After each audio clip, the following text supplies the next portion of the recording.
The Moogle Treasure Trove, the hunt for Goetia, is coming on Tuesday, October 15th until the release of patch 7.1. While Has-Been Hotel and Hell of a Boss fans are probably quite excited about the name, there is going to be no real change in terms of how it's handled as a Moogle Treasure Trove event. However, if you have not done a Moogle Treasure Trove in the past few months or so, there have been some changes, and I'm going to leave a timestamp and do that at the end of the video. As with every Moogle Treasure Trove video, I'm going to be going over the rewards super duper quickly here and making some pretty preliminary recommendations of what I would get. The unique items coming from this event that you're not going to be able to get elsewhere is going to be the Donut Earring and then the Great Serpent of Ringa. Whether these items fit your aesthetic or not is going to be totally up to you, and yeah, these are just some of the unique events items, and usually the Moogle Treasure Trove will have one of these. Actually, I'm second guessing myself. The Great Serpent of Ringa is a unique one to this event, right? If I'm wrong, I'm apologizing and double check in the comments. Someone will definitely correct me, but I don't see it in any of the promotional art, but I digress. If you like the Great Serpent of Ronka, there's a ring for you. Now for the rest of the items, I'm going to kind of blitz through them and say what I would and wouldn't get and a brief summary of why. Innocent Gwibber Trumpet. I would not get because this mount is very easy to obtain relative to all the other ones. Obviously it has Land Waffle, which is an amazing mount. If you get all the Gwibbers, it is fantastic, but still I don't think that I'd really be getting it.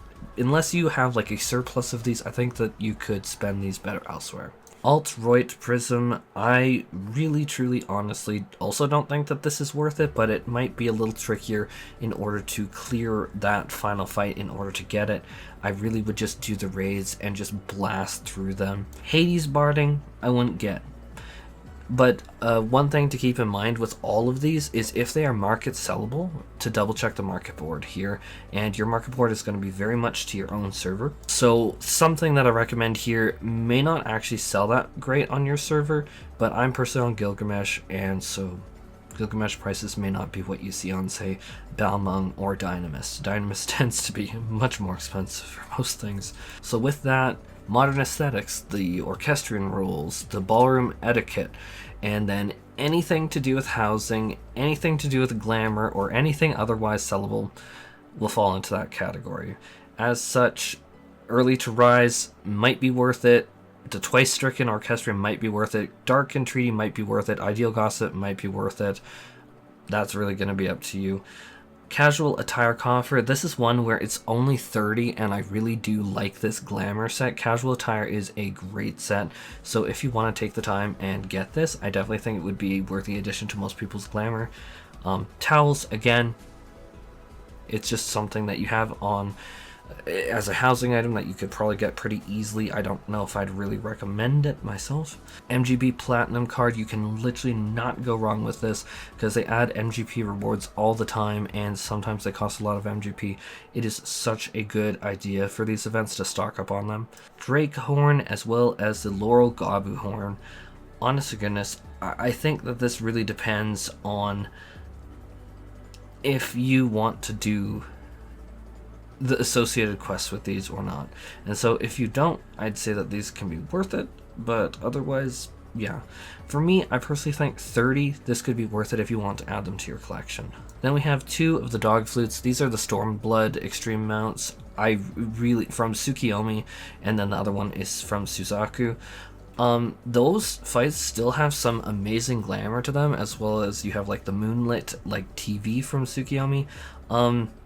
I really wouldn't be buying these. I would just do those fights, especially now. They're really, really pretty easy to clear. Now we have a whole bunch of housing items. Again, I would default to what I said earlier. If they're good on your server, they're worth it to get and sell, I suppose.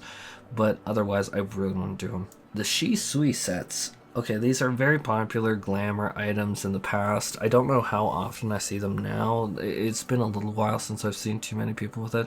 However, I'd really just say just blast through the dungeon. Like, I don't know if it's really worth to spend 15 of each of these when you could just get an MGP Platinum card instead. Now there's 3 different maps here, and if you hover over each you can see it's the 70, 80, and 90 map. Obviously for here, I'm going to recommend that you go with the potentially special Time Worn map, which is going to be the level 91. Maps are very, very, very powerful in terms of gil making. They are great. A lot of people just exclusively run maps to make gil. I will definitely say that this is an awesome gil sync, really.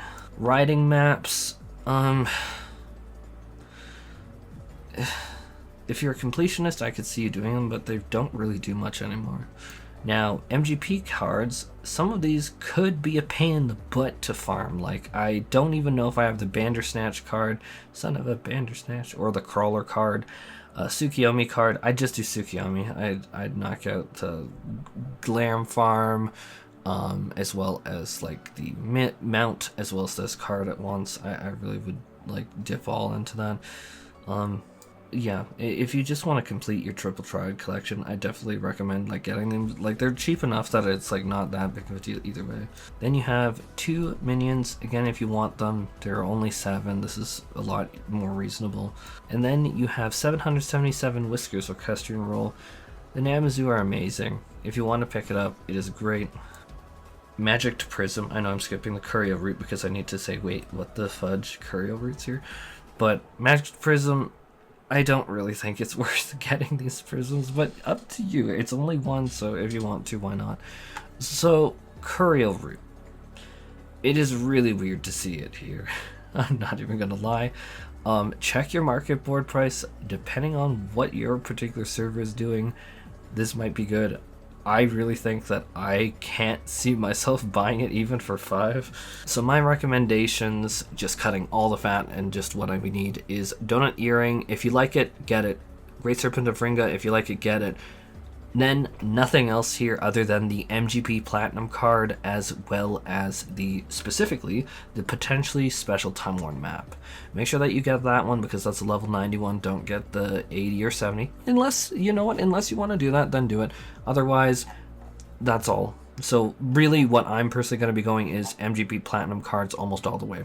I'm going to put one of these potentially special Time Worn maps in my inventory, in my Chocobo saddlebag, and then 1 per retainer, and yeah, just stock up on them, and then everything's just going to really go into MGP Platinum cards. Okay, now I'm going to go over super quickly the changes to the Moogle Tomestone events. And so if you haven't done some for a few months, it really is largely the same.